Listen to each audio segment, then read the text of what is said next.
नमो अरिहन्ताणं नमो सिद्धाणं नमो वायुज्ञानं नमो वज्रायाणं नमो ये सर्वसाहं मङ्गलं भगवान् वीरो मङ्गलं गौतमो गणी मङ्गलं कुन्दकुन्दार्यो जैनधर्मोऽस्तु मङ्गलम् सर्वमङ्गलमाङ्गल्यं सर्वकल्याणकारिकं प्रधानं सर्वधर्माणां जैनं जयतु शासनं नमयूणजिनं वीरम् अनन्तवर्णानदंसनसहावं वोच्छामिणीयं सारं केवली शुद्ध केवली भणिदम्। नियम सार के शुद्ध भाव अधिकार की 50 नंबर की गाथा कल शुरू हुई थी। गाथा का विषय था हे उपादेय अथवा त्याग ग्रहण के स्वरूप का कथन। क्या ग्रहण करने योग्य है, क्या त्यागने योग्य है, क्या उपादेय है, क्या है, उसकी चर्चा इस गाथा में आचार्य भगवान करने वाले हैं। तो यहां शुरुआत की इनने, जो कोई विभाव गुण पर्याय हैं, ये कहकर के विभाव गुण पर्यायों का अस्तित्व सिद्ध किया है और वे पहले 49वीं गाथा में व्यवहार नय के कथन द्वारा उपादेय रूप से कही गई थी, किंतु शुद्ध निश्चय नय के बल से अर्थात शुद्ध निश्चय नय से वे हे ही हैं। मूल प्रतिपादन तो इतना करना है। उपादेय क्या है वो आगे बताएंगे, हे क्या है वो बता दिया उन्होंने। हे क्या है आया था ना, हे उपादेय त्याग ग्रहण, हे उपादेय त्याग ग्रहण एक ही बात है। तो हे की चर्चा तो उन्होंने पहले कर दी कि जो भी विभाव गुण पर्याय जिनको हम 49 नंबर की गाथा में व्यवहार नय की अपेक्षा से उपादेय कह करके आए थे, अर्थात उनका ज्ञान करने योग्य है इस अपेक्षा से उपादेय कही गई थी, तो वे सभी शुद्ध निश्चय के बल से हे है। यहां तक चर्चा कल अपनी हुई थी। अभी वो हे है खाली इतना कह दिया उससे काम नहीं चलेगा।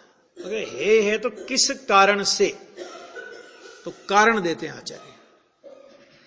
और कारण क्या देते हैं, क्योंकि वे पर स्वभाव है। क्योंकि इधर स्व स्वभाव कौन है, जब वो पर स्वभाव, आप उनको पर स्वभाव है इसलिए हे कह रहे हो, तो उपादेय कौन होगा, स्व स्वभाव उपादेय होगा। सीधा सा इसके हिसाब से अर्थ करेंगे ना अपन कि भाई पर स्वभाव है तो स्व स्वभाव उपादेय। तो जब ये पूर्वोक्त सर्वभाव, चार भाव जिनको हे कहा गया और हे कहने का कारण ये दिया कि ये पर स्वभाव है, तो इसका मतलब क्या हुआ कि एक परम पारनामिक भाव वो स्व स्वभाव है और वो उपादेय है। इनको पर स्वभाव कहा। तो पर स्वभाव का मतलब क्या हुआ यहां पे कि ये त्रिकाली स्वभाव नहीं है। पर स्वभाव का मतलब ये है कि ये एक बात तो ये कि त्रिकाली स्वभाव नहीं है। अब इनकी थोड़ी सी विश्लेषण करें तो औदैक भाव मलिन है, उपसम क्षोपसम आंशिक निर्मल है, क्षायिक भाव सर्वथा निर्मल है, सर्वथा शुद्ध है। लेकिन इनमें कोई भी नित्य शुद्ध नहीं है, निरपेक्ष नहीं है, कर्म के सद्भाव अभाव की अपेक्षा वाले हैं, अनादि अनंत नहीं है। ये जो 2-3 दिन पहले सारे कारण गिनाए थे ना, वो सब कारण इसमें गिन लेना। इसलिए उन्होंने कहा कि वे पर स्वभाव हैं, और जब पर स्वभाव है तो क्या हुआ कि इसलिए परद्रव्य है। परद्रव्य का तो सीधा सा, क्योंकि जब त्रिकाली को स्वद्रव्य कहेंगे, अथवा यहां पर आगे आएगा स्वभाव में स्थित जो अनंत गुण उनको द्रव्य कहेंगे और उनका आधारभूत परम पारिणामिक भाव कहेंगे। यहां ये भी शैली ली है, ठीक है ना। तो देखो सर्व, अब के ये तो हो गया, ये तो उसका कारण दिया कि हे क्यों है, तो उन्होंने कहा कि वे वास्तव में पर स्वभाव है और इसलिए परद्रव्य है। स्वद्रव्य नहीं है, स्व स्वभाव नहीं है, त्रिकाल स्वभाव नहीं है, इसलिए वो परद्रव्य पर स्वभाव है। फिर आगे कहा सर्व विभाव गुण पर्यायों से रहित। सर्व का मतलब क्या हुआ? कुछ भी बाकी रखे बिना, सर्व जितने भी विभाव गुण पर्याय हैं, अशुद्ध से अशुद्ध और शुद्ध से शुद्ध, है ना।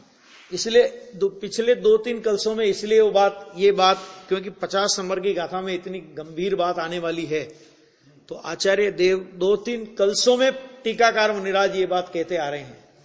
पहले सुबुद्धि कुबुद्धि की बात की, फिर शुद्ध अशुद्ध की विकल्पना की बात की, और उसके बाद मुक्ति और संसार में कोई अंतर नहीं है। मैंने इतना उसको पहले तैयार कर लिया। ये सब बातें पहले आ चुकी हैं। तो वो कहते हैं कि सर्व विभाव गुण पर्यायों से रहित, और सर्व विभाव गुण पर्याय कही तो कोई बाकी नहीं बची। जिसे छठी गाथा में कहा प्रमत्त अप्रमत्त नहीं, जो एक ज्ञायक भाव है। तो प्रमत्त अप्रमत्त नहीं का मतलब क्या है? कौन सी पर्याय बाकी बची? प्रमत्त और अप्रमत्त में कोई पर्याय बाकी नहीं बची, कि वो नहीं है जो एक ज्ञायक भाव है ना, कि वो ना तो प्रमत्त है और ना तो अप्रमत्त है। तो इसी तरह यहां पे कहा सर्व विभाव गुण पर्यायों से रहित। विभाव, विभाव का अर्थ होता है विशेष भाव, निरंतर परिणमने वाला परिणाम, उत्पाद व्यय की धारावाही परिणति, उत्पाद व्यय उत्पाद व्यय उत्पाद व्यय उत्पाद व्यय उत्पाद व्यय, ऐसी निरंतर चल रही है। तो एक समय का परिणाम, उसमें अशुद्धता का व्यय होता है, शुद्धता उत्पन्न होती है, शुद्धता उत्पन्न होती है, फिर उसका व्यय होता है, और शुद्धि की वृद्धि रूप परिणति उत्पन्न होती है। फिर शुद्धि की वृद्धि रूप परिणति का व्यय होकर के शुद्धि की पूर्णता रूप परिणति होती है। यानी अशुद्धता शुद्धता, शुद्धता की वृद्धि शुद्धता की पूर्णता, अल्पज्ञता और सर्वज्ञता, ये सारे भेद विभाव गुण पर्याय में जाते हैं। त्रिकाली स्वभाव में ऐसा कोई भेद नहीं है। त्रिकाली स्वभाव अनादि अनंत शुद्ध है, अनादि अनंत पूर्ण है, नित्य शुद्ध है, सहज शुद्ध है, ऐसा स्वभाव है। तो वो कहा उससे रहित, गुण पर्यायों से रहित, शुद्ध अंतः तत्व स्वरूप स्वद्रव्य, वो क्या है? उपादेय है। 2 लाइन, बात तो छोटी सी है बिल्कुल। स्वद्रव्य उपादेय है, परद्रव्य उपादेय नहीं है। परद्रव्य में क्या लेना? कि 4 विभाव स्वभाव को परद्रव्य में लिया, क्योंकि वे पर स्वभाव हैं, इसलिए वो परद्रव्य है। यहां सर्व विभाव गुण पर्यायों से रहित शुद्ध अंत तत्व स्वरूप जो स्वद्रव्य, शुद्ध अंत तत्व स्वरूप, देखो बहिरंग शुद्धता, शुद्ध अंत तत्व स्वरूप है ना, संवर निर्द्रा मोक्ष की शुद्धता, उपशम क्षोपशम और क्षयिक भाव की शुद्धता, वो शुद्धता तो है, लेकिन अंत तत्व रूप शुद्धता नहीं है। कैसी शुद्धता है वो? बहिर्तत्व, जीवादि बहिर्तत्व का, जीवादि 7 बहिर्तत्व कहा था कि नहीं कहा था? तो वो प्रकट शुद्धता है, वो बहिर्तत्व है, और नित्य शुद्ध है, वो अंत तत्व है। अवलंबन के योग्य नित्य शुद्ध अंत तत्व होता है, कभी भी प्रकट शुद्धता अवलंबन के योग्य नहीं होती। क्यों नहीं होती? क्योंकि वो तो अवलंबन लेती है। पर्याय का स्वरूप अवलंबन लेना होता है, पर्याय अवलंबन दे नहीं सकती। क्यों नहीं दे सकती? क्योंकि वो खुद एक समय का जीवन लेके आती है। शुद्ध हो तो भी, क्या शुद्ध हो तो भी पर्याय अपना स्वरूप थोड़ी बदलेगी। शुद्धता और अशुद्धता, ये तो उपाधियां हैं पर्याय की। पर्याय का स्वरूप क्या है? एक समय की अवस्था का, मतलब अवस्था का स्वरूप क्या है? चिद विवर्तन की ग्रंथियां, 80 नंबर की गाथा प्रवचन सार, चिद विवर्तन की ग्रंथियां, अन्वय के व्यतिरेक, है ना, एक समय के काल परिमाण की मर्यादा वाला होने से परस्पर में अप्रवृत्त एक पर्याय दूसरी पर्याय को नहीं देखती। क्यों नहीं देखती? कि पूर्व पर्याय का व्यय, उसका नाम उत्तर पर्याय का उत्पाद है। तो एक पर्याय दूसरे पर्याय को नहीं देखती। तो एक पर्याय दूसरी पर्याय को आधार दे, एक पर्याय दूसरी पर्याय को सहारा दे, एक पर्याय दूसरी पर्याय में कुछ भी अतिशय पैदा करे, ऐसा नहीं होता। बोला जाता है संस्कार डालो, ये करो वो करो। संस्कार कोई पूर्व पर्याय के संस्कार अगली पर्याय में नहीं आते। समझा गया? अगली पर्याय स्वयं संस्कारित तो होकर के निकलती है। वो पर्यायों की क्रम धारा चल रही है। तो पर्यायों की क्रम धारा में उत्तर पर्याय में जो संस्कार हैं, तो पूर्व पर्याय में जो संस्कार हैं, अब उत्तर पर्याय में मान लो वैसे संस्कार आए, तो पूर्व पर्याय के कारण नहीं आते। समझा क्या? पूर्व पर्याय की शुद्धता उत्तर पर्याय में नहीं आती। उत्तर पर्याय में माना अगली पर्याय में शुद्धता का उत्पाद अपने षटकारक की योग्यता से स्वयं होता है। ख्याल में आ गया कि नहीं आ गया? तो ये सब बातें समझने की है बहुत गंभीरता से। आ गया? तो ये यहां पे कह रहे हैं कि सर्व विभाव गुण पर्यायों से रहित शुद्ध अंतः तत्व स्वरूप स्वद्रव्य उपादेय है। कौन उपादेय है? तो शुद्ध अंतः तत्व स्वरूप जो स्वद्रव्य है, तो वो स्वद्रव्य उपादेय। आ गया? अब देखना, अब देखो, अभी मैं ये पैरा पढ़ता हूं, लेकिन इस पैरा पे चर्चा बाद में करेंगे। पहले अपन इस पे जितना पढ़ा उस पे गुरुदेव का पढ़ेंगे। वास्तव में सहज ज्ञान, सहज दर्शन, सहज चारित्र, सहज परम वीतराग सुखात्मक। देखो, जहां जहां भी नियम सार में गुण गिनाए ना, वहां ये चार ही गुण गिनाएंगे मुख्य रूप से। आपने देखा होगा पहले भी गाथाओं में ये सब यही आते हैं ज्यादातर। क्यों? क्योंकि प्रमुख ही ये है। तो वो कहा सहज ज्ञान। सहज ज्ञान का मतलब होता है त्रिकाली ज्ञान। सहज दर्शन यानी त्रिकाली दर्शन, सहज चारित्र यानी त्रिकाली चारित्र, और सहज परम वीतराग सुखात्मक माने सहज सुख। अभी तो नियम सारी चल रहा है, नियम सार ले रहा हूं, अभी कारण कार्य नहीं ले रहा हूं। अभी मैं कारण कार्य बाद में लूंगा। नियम सार में है ना ये 105 पेज, कारण कार्य बाद में। आ गया? समझ में आ गया? तो चार गुण आ गए।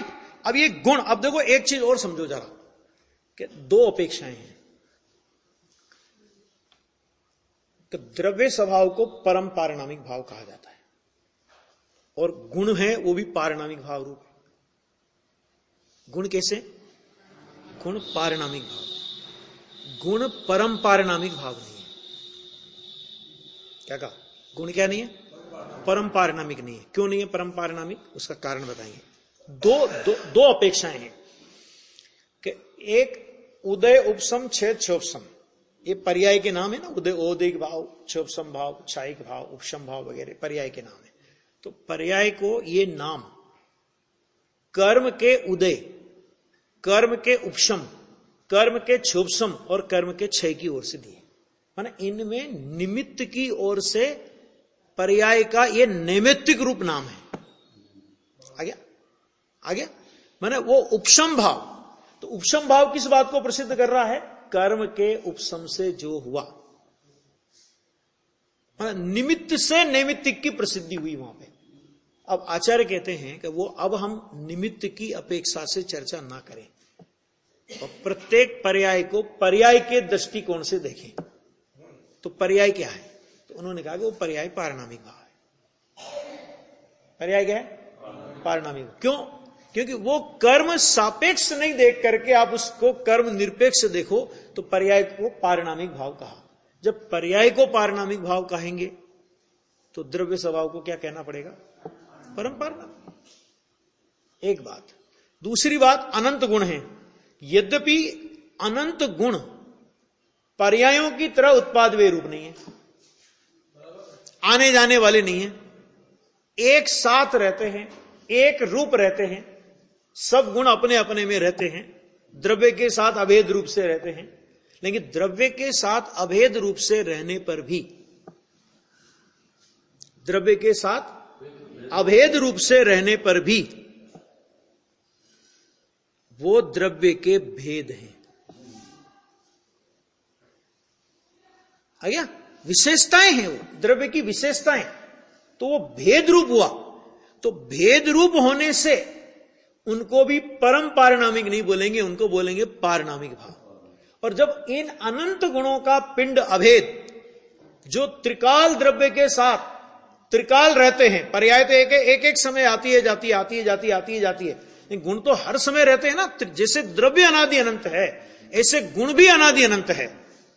और पर्यायों को तो हम निरपेक्ष कहते हैं अपेक्षा से, पर्याय निरपेक्ष होती नहीं है। कर्म की सापेक्षता उसमें लगती है, लेकिन कर्म की सापेक्षता का हम कथन नहीं करें वो अलग बात है। लेकिन गुण में तो कभी कोई अपेक्षा लगती नहीं। ज्ञान गुण है तो ज्ञान गुण की ज्ञान पर्याय में ज्ञानावरणी कर्म के उदय और क्षय की अपेक्षा लगेगी। उदय, क्षय और क्षोभसम, तीन अपेक्षा लागू होगी ना। उदय उतना अज्ञान, क्षोभसम उतना ज्ञान का विकास, और क्षय माने केवल ज्ञान। ठीक है, तो ज्ञान की पर्याय में तो ये तीन अपेक्षाएं कर्म की लगी। लेकिन ज्ञान गुण में कौन से कर्म की अपेक्षा है? ज्ञान गुण का किस कर्म के साथ में निमित्त नैमित्तिक संबंध है? क्यों? क्योंकि भाई साहब गुणों के साथ में कभी भी निमित्त नैमित्तिक संबंध होता ही नहीं। क्यों? क्योंकि निमित्त नैमित्तिक संबंध कह रहे हो ना आप, तो गुण तो अनादि अनंत है, और जो अनादि अनंत होता है उसमें निमित्त का कोई संबंध नहीं होता। आ गया? तो पर्यायों की निरपेक्षता का कथन वो एक अपेक्षित कथन है, और गुणों की निरपेक्षता वो सहज सिद्ध है। लेकिन सहज सिद्ध होने पर भी गुण भेद रूप हैं, इसलिए वे परम संज्ञा को प्राप्त नहीं हो सकते। वो पारिणामिक भाव तो हैं, लेकिन परम पारिणामिक नहीं। और ऐसे अनंत गुणों को जो पी करके बैठा है, अनंत गुणमय ऐसा जो ध्रुव शुद्धात्मा है, कि जो अनंत गुणों को पी करके बैठा है, जब गुणों को पारिणामिक भाव कहेंगे तो द्रव्य स्वभाव को क्या बोलेंगे? सहज पारिणामिक भाव या परम पारिणामिक भाव। क्यों? क्योंकि वो उन अनंत गुणों का आधार है। उस के आधार से वे अनंत गुण रहते हैं। आ गया? द्रव्य के आधार से गुण रहते हैं ना, गुणों के आधार से। देखो, हालांकि प्रवचन सार में तो ये भी बोला कि गुण किसे कहते हैं? जो द्रव्य को प्राप्त करते हैं अथवा द्रव्य द्वारा प्राप्त किए जाते हैं। वहां अलग बात है, वहां अलग विवक्षा है। वहां गुणों से द्रव्य की सिद्धि होती है। तो जिसके द्वारा सिद्धि हो वो आधार, सुनना जरा बात को, और जो जिसकी सिद्धि हो वो आधे। तो इस अपेक्षा से गुणों को आधार, ये भी शैली आपको मिलेगी प्रवचन सार में। लेकिन वहां दूसरी विवक्षा है। वहां पर यह विवक्षा है कि वो गुण द्रव्य को साबित करते हैं। ज्ञान गुण जीव द्रव्य को साबित करता है। लेकिन वास्तव में जो द्रव्य और गुण की व्यवस्था है वो कैसी व्यवस्था है? कि द्रव्याश्रया निर्गुणा गुणा। गुण द्रव्य के आश्रित रहते हैं, गुण गुण के आश्रित नहीं रहते। क्या गजब की बात है। आ गया? इसलिए वो गुण नहीं, लेकिन द्रव्य जो है ना वो परम पारिणामिक भाव रूप है। बहुत अच्छा लिया है इसमें। देखो ये लिया वास्तव में सहज ज्ञान, सहज दर्शन, सहज चारित्र, सहज परम वीतराग सुखात्मक शुद्ध अंतः तत्व स्वरूप, शुद्ध अंतः तत्व स्वरूप, बाकी क्या हो जाएगा? बहिर्तत्व। समझ आ गया? अंतः तत्व स्वरूप। यहां इस स्वद्रव्य का आधार, अब यहां स्वद्रव्य का आधार, स्वद्रव्य माने यहां स्वद्रव्य माने द्रव्य नहीं। अब ये विशेषता है इसमें। क्या कहा? सुनना जरा। क्यों? यहां सहज दर्शन, सहज चारित्र, सहज दर्शन, सहज ज्ञान, सहज दर्शन, सहज चारित्र, सहज परम वीतराग सुखात्मक शुद्ध अंतः तत्व स्वरूप इस स्वद्रव्य का आधार। अब यहां जो स्वद्रव्य शब्द आया वो द्रव्य के लिए नहीं आया, वो गुणों के लिए आया। कभी कभी लगता है कि क्या जिनवाणी की ऊपर माने क्या ऊपर द्रव्य, ऊपर जो उपादेय आया वो द्रव्य के लिए आया, और यहां जो स्वद्रव्य शब्द आया वो गुणों के लिए आया। और उनका आधार, तो उनका आधार कौन? कि उनका आधार सहज परम पारिणामिक भाव लक्षण, अर्थात सहज परम पारिणामिक भाव जिसका लक्षण है। आ गया? ऐसा कारण समय सार है, यह है स्वद्रव्य। उपादेय भूत स्वद्रव्य यह है, कारण समय सार, है ना। अब कहां एक ही जगह द्रव्य शब्द का अर्थ क्या होता है क्या नहीं होता है, ये गुरुदेव नहीं हो तो कौन बताए। ये बहुत अच्छी गाथा है ये। अब निकालो कारण कार्य, देखो जरा। इसके बाद कल याद दिलाना, आज टाइम हो जाएगा तो कल वचनामृत निकालना पड़ेगा। 353 या 253 नंबर का बोल है ये। 38 और 50 गाथा, यानी शुद्ध भाव अधिकार को पूरा समझना हो दृष्टि का विषय, तो शायद 253 नंबर का बोल है या 353, ये दोनों में कंफ्यूज है थोड़ा।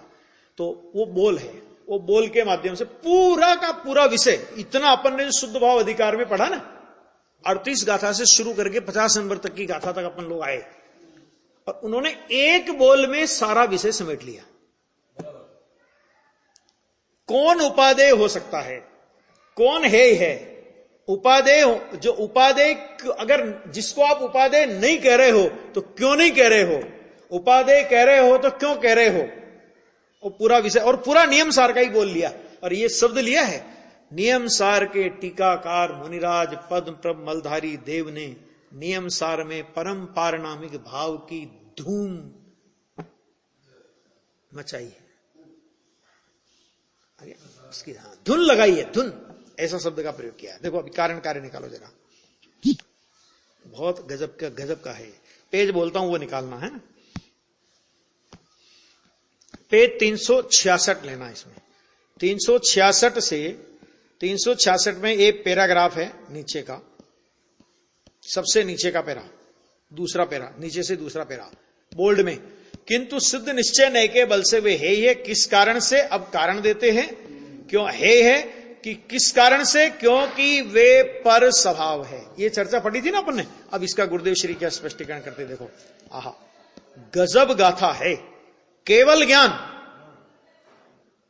अपन लोग बोले ना ये बात तो छोटा मुंह बड़ी बात लगे, है ना। अब ये क्या कहते हैं? केवल ज्ञान, वह पर स्वभाव। शुरुआत कहां से की? राग से नहीं की, क्योंकि राग की क्या बात करें? जब केवल ज्ञानी पर स्वभाव तो फिर राग की क्या बात करें? त्रिकाल स्वभाव नहीं, बस इतनी अपेक्षा से। पर स्वभाव क्यों कहा? एक विवक्षा, त्रिकाल स्वभाव नहीं, इसलिए पर स्वभाव,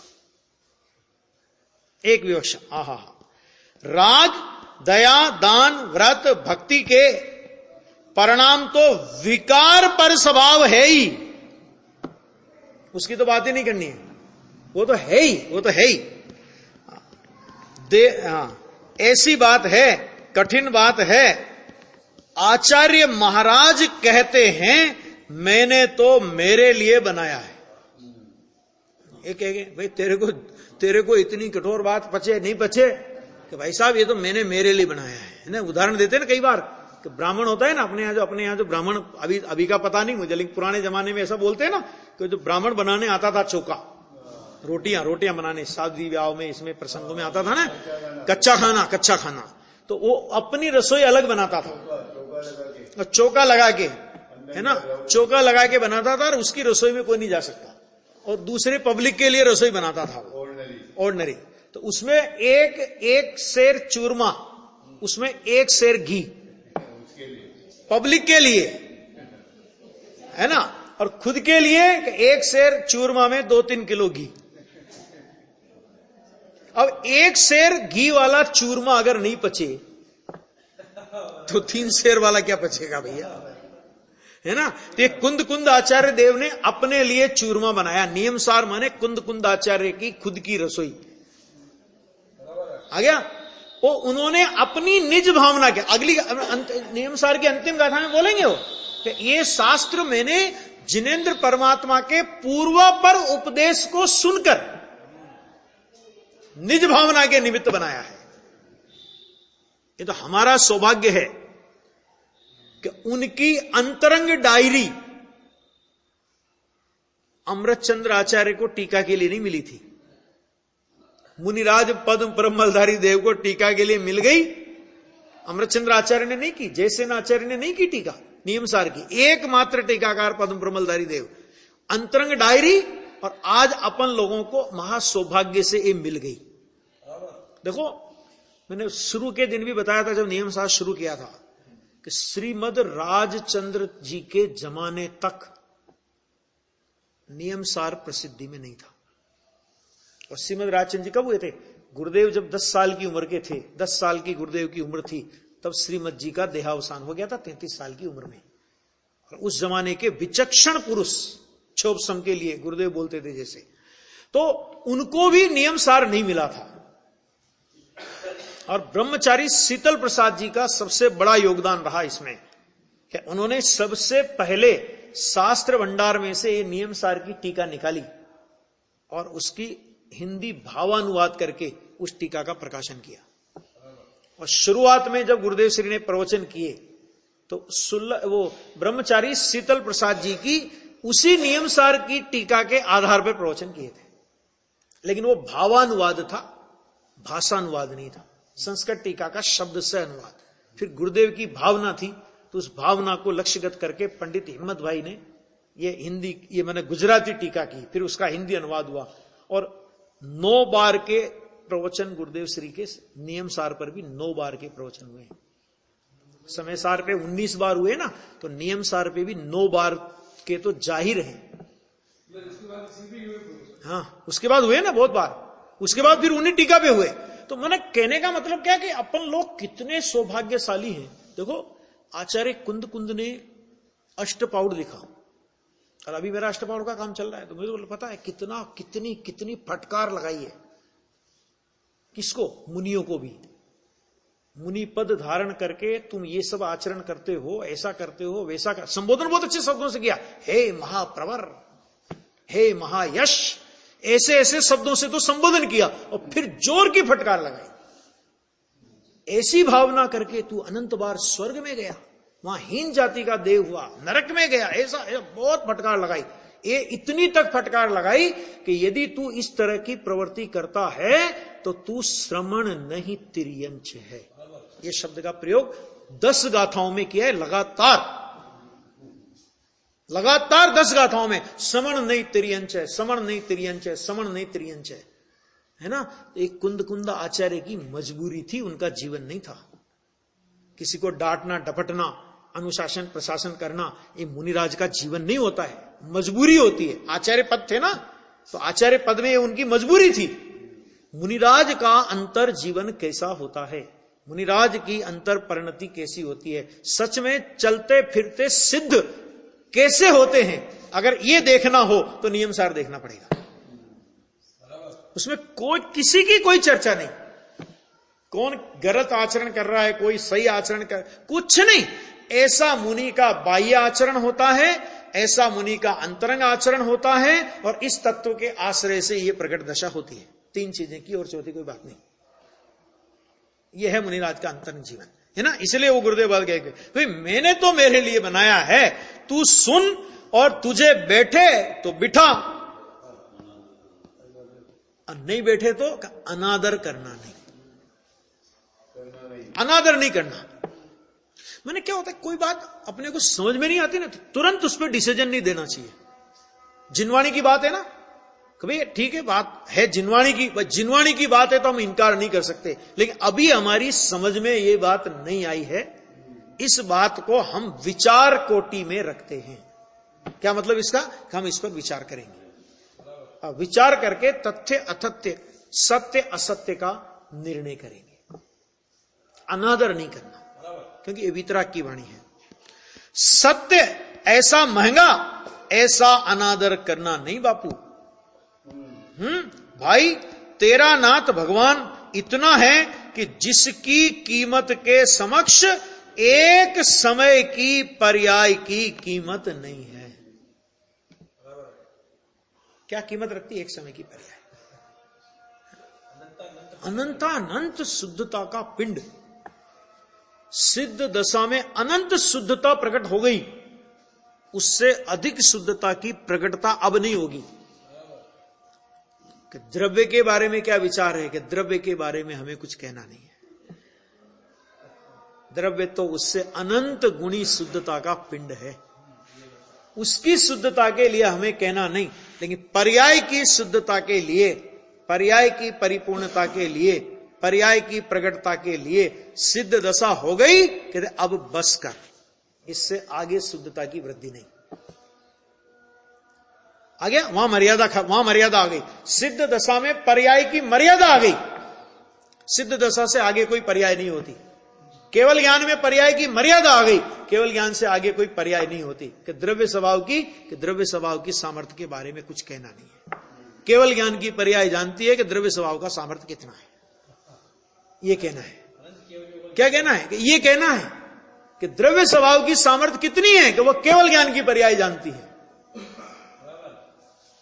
कह तो केवल ज्ञानी परमात्मा भी नहीं सकते, जान सकते हैं, कह नहीं सकते, वचन की ताकत नहीं है। अरे जब केवली के वचन की सामर्थ्य नहीं कि स्वभाव का पूरा वर्णन कर दे, तो तू कौन से विकल्प में पड़ा है? वो यहां पे कह रहे हैं, देखो कीमत है नहीं। त्रिकाली ध्रुव की कीमत के समक्ष इस केवल ज्ञान की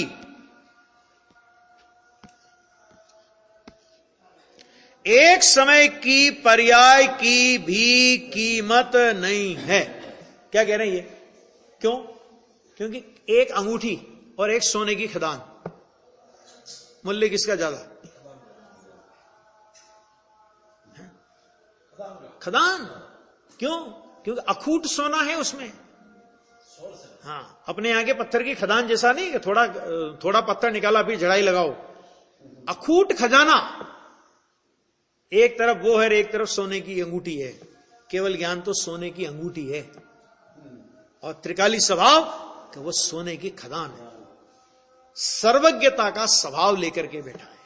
हम क्या केवल ज्ञान की कीमत करें? आ गया? क्यों? क्योंकि केवल ज्ञान की कीमत केवल ज्ञान ही नहीं करता। हम क्या करें? कि क्या कह रहे हो? कि केवल ज्ञान त्रिकाली की कीमत करता है। ख्याल में आ गया कि नहीं आ गया? किसकी कीमत करता है केवल ज्ञान? केवल ज्ञान त्रिकाली की कीमत करता है। तो केवल ज्ञान जब खुद केवल ज्ञान की कीमत नहीं करता, क्योंकि केवल ज्ञान को केवल ज्ञान की कीमत आ जाए तो उसका नाम केवल ज्ञान नहीं। सम्य दर्शन को सम्य दर्शन की कीमत आ जाए तो उसका नाम सम्य दर्शन नहीं। सिद्ध दशा को सिद्ध दशा की कीमत आ जाए उसका नाम सिद्ध दशा नहीं। अरे सारी निर्मल परिणतियां जिसकी कीमत करती है, हम तो उसकी कीमत करते हैं। मैं नहीं कह रहा हूं, कुंद कुंद आचार्य ने अष्टपाउड़ में एक गाथा लिखी है। कुंद कुंद शतक में डॉक्टर भारिल जी ने उसका हिंदी अनुवाद किया है। अरिहंत सिद्धाचार्य पाठक साधु है परमेश टिप्पण, सब आत्मा की अवस्थाएं आत्मा ही है शरण। ये तो आत्मा की अवस्थाएं। तो जो अवस्थाएं हैं, तो मैं अवस्थाओं की शरण ग्रहण करूं कि जिसकी अवस्थाएं हैं मैं उसके पास उसकी शरण ग्रहण करूं। क्यों? क्योंकि अवस्थाओं की शरण से मुझे क्या मिलेगा? ये खुद ही टिकने वाली नहीं अगले समय, है ना। मैं तो उसकी शरण ग्रहण करता हूं कि जिसके लक्ष्य से ये अवस्थाएं प्रकट हुई। इस तरह अवस्थाओं से हटता हुआ उस त्रिकाली की ओर वो ज्ञान चला जाता है। कीमत उसकी है ना। मलिन परिणाम की कोई कीमत नहीं है। और हम लोग बोलते हैं ना, इन्होंने ये काम किया, कोई थोड़ा अभी जैसे चलते ना अपने सब जगह बीमारियां घुस गई है अब तो, है ना। कहीं अपने यहाँ भी से कोई विधान हुआ, पंच कल्याणक हुआ, वेदिक कोई भी हुआ, हम इनके शुभ भाव की अनुमोदना करते हैं। मैंने कहा इनको निगोद ले जाओगे तुम निगोद जाओगे। शुभ भाव अनुमोदना के लायक है, लेकिन मक्खन लगाना है, पैसे निकलवाने हैं। तो जितना ज्यादा मक्खन लगाओगे उतना ज्यादा बरसेगा वो सेठ। तो ये पद्धतियां चल पड़ी। तो भाई साहब शुभ भाव अनुमोदना के लायक है। हम आपके भावों की प्रशंसा करते हैं, हम आपके भावों की अनुमोदना करते हैं। राग अनुमोदना के लायक है। अपने पंच कल्याणकों की, अपने कार्यक्रमों की बात कर रहा हूं, दूसरों की बात नहीं कर रहा मैं। सच बोलता हूं, जब ये देखता हूं ना बहुत पीड़ा होती है अंदर। मैंने कहा क्या है, कौन सा मार्ग चल रहा है ये गुरुदेव का मार्ग है, निगोद का रास्ता है, सीधा सीधा, कोई नहीं बचेगा।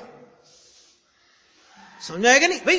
ठीक है, आप भाई इन्हें बहुत बढ़िया काम किया है, अच्छी बात है, लेकिन हमें अनुमोदना मतलब तुम यही काम करते रहो। अनुमोदना का मतलब क्या होता है? अच्छा बताओ, मुझे बताओ। अनुमोदना माने क्या? आपने जो किया बहुत अच्छा किया, आप भविष्य में भी ऐसा करते रहें। इसका मतलब क्या कि बेटा तू स्वर्ग में जा, फिर एक इंद्री हो। ये अनुमोदना नहीं हुई इसमें। देखो, प्रेरणा देना एक अलग बात है, और उस भाव की हम अनुमोदना करते हैं। ये शब्द हमारे मुंह से कैसे निकले अगर हम गुरुदेव के अनुयायी हैं तो?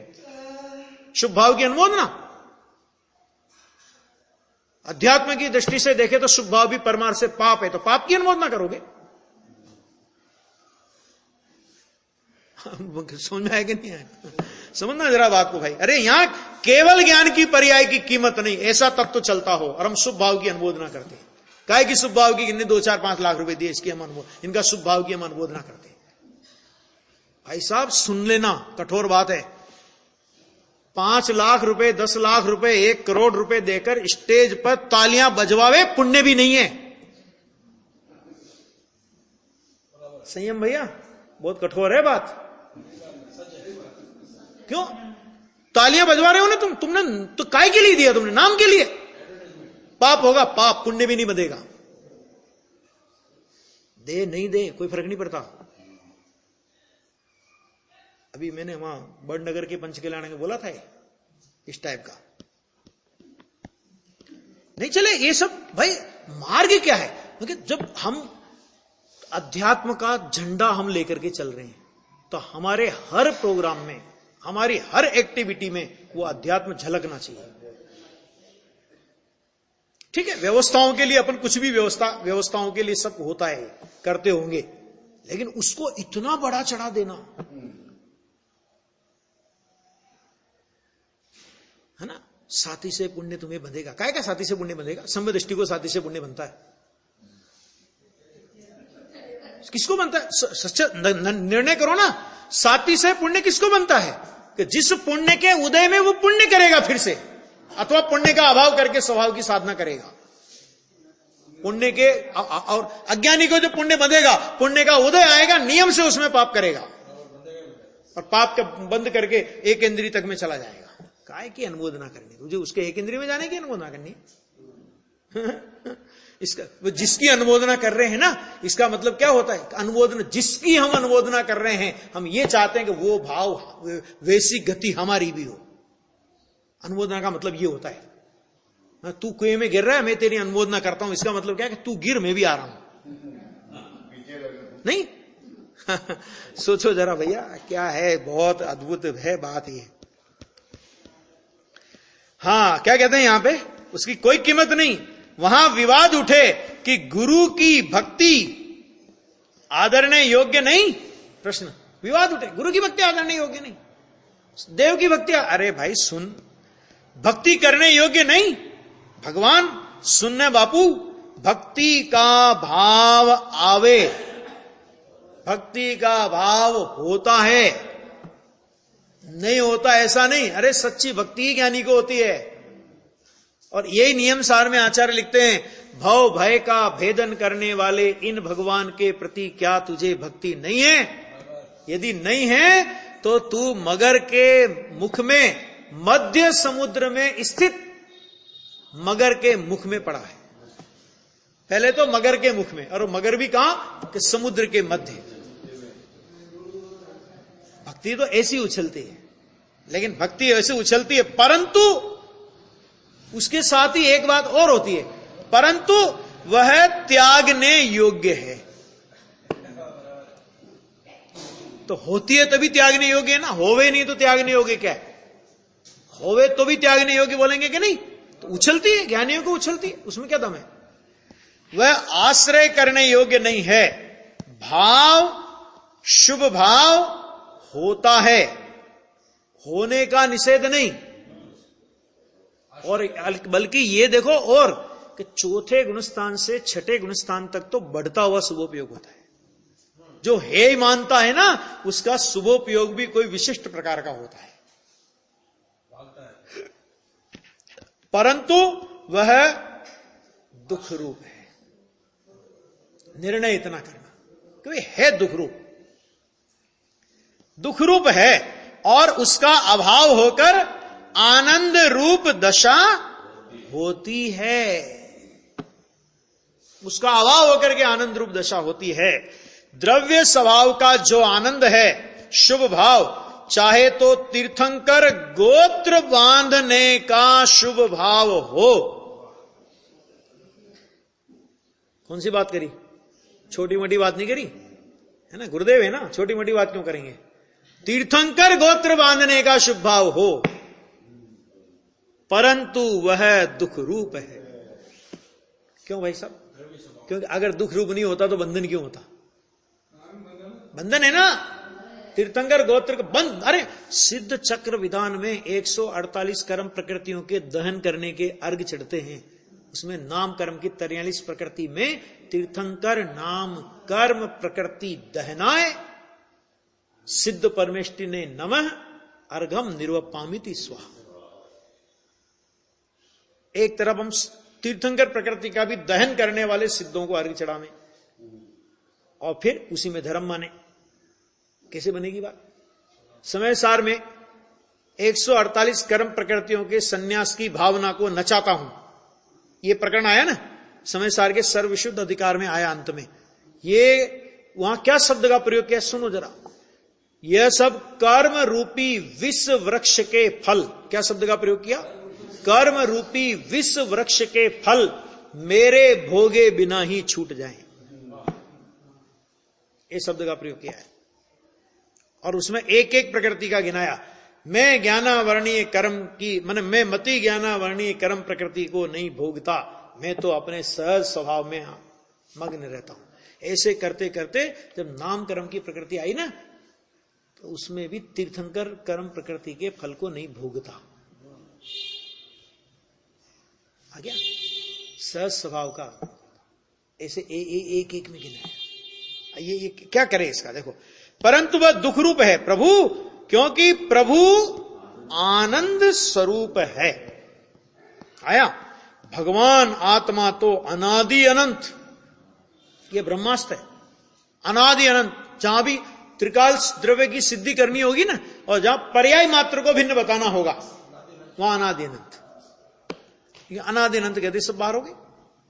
कोई अनादि शांत है, कोई सादि शांत है, कोई अनादि शांत है, सादि अनंत है, सॉरी, अनादि शांत, सादि शांत, सादि अनंत, लेकिन कोई भी पर्याय अनादि अनंत नहीं।